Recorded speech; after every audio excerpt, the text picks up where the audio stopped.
అప్పులు తెచ్చి ఆస్తి సృష్టించినాం అన్నారు. మిషన్ భగీరథ సృష్టించింది అది ఆస్త, కాళేశ్వరం కట్టిండి అది ఆస్త.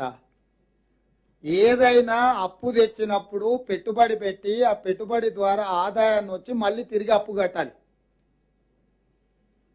ఈరోజు మీ ద్వారా చంద్రశేఖరరావు గారిని, హరీష్ రావు గారిని నేను అడుగుతున్నా, మిషన్ భగీరథకు 50,000 కోట్ల రూపాయలు అప్పు తెచ్చిండ్రు.